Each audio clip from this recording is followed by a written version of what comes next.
Good morning, everybody. It is Wednesday, April 23rd.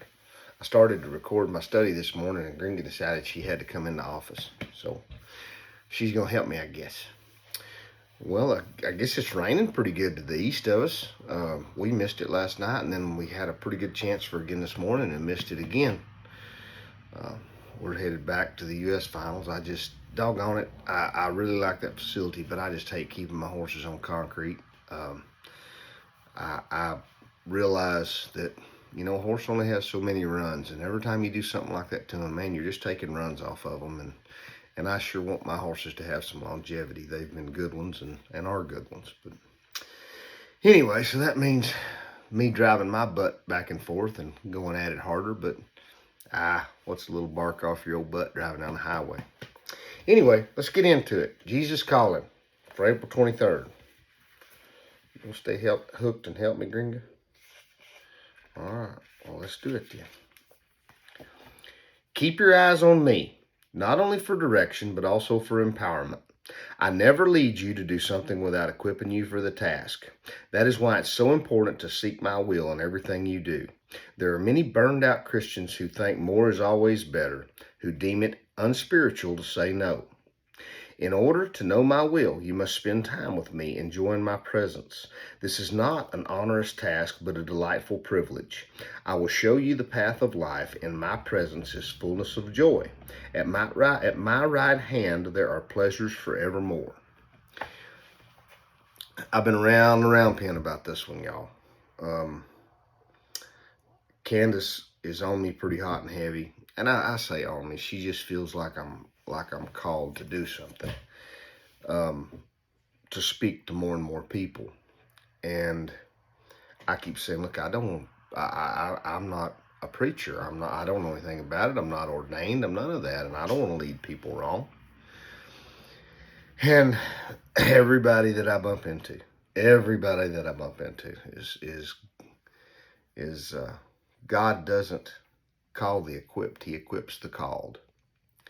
And I'll say this, if one day that's something that I need to do to help with what he's done for me, sure.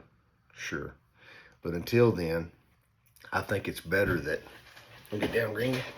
I think it's better that people see what it's done for me. And if it can do that for me, it can do that for anyone. And I hope that people see it and want just a taste of what peace, love, joy, all those things can do for you. Remember, like I tell you every day, that joy comes in the morning. Put you some peace, some love, some kindness, some gratitude, some thankfulness with it. And don't set it down for nobody all day. Scripture that goes with our devotional this morning is Psalm 141:8, Isaiah 48:17, Psalm 16:11.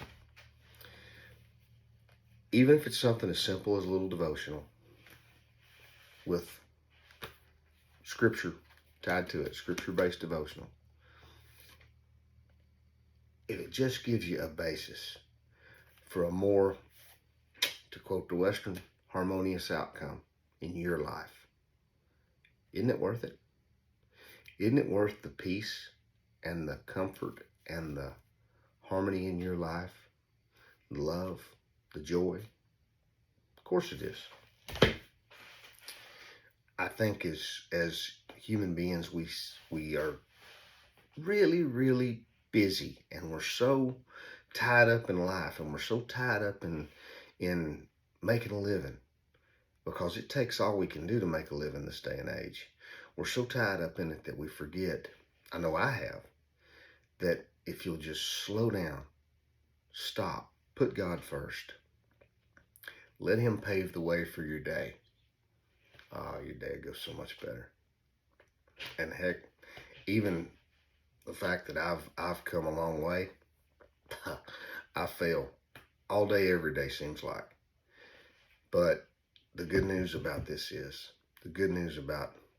Jesus is, you're never too far gone. You're always one repenting from being right back where you want to be. You're always correcting one mistake from being exactly right back at the right hand of the good Lord, the right hand of Jesus. How can you turn somebody down that's got that much patience with you? I bet you don't have that much patience in people throughout the day. I know I sure don't. For Wednesday, April 23rd, I'm headed to U.S. finals, so I'm going to need to take my joy, my peace, my love, my kindness, my gratitude, and I'm going to need to put it in force. I hope you do too. And remember, you're the only Bible a person may ever read, so act accordingly.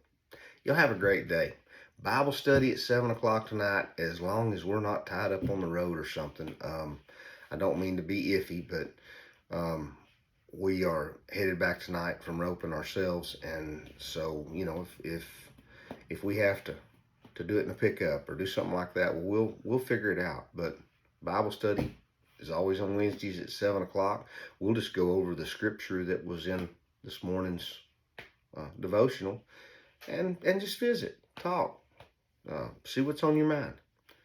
Y'all have a great day. We'll see you in the morning.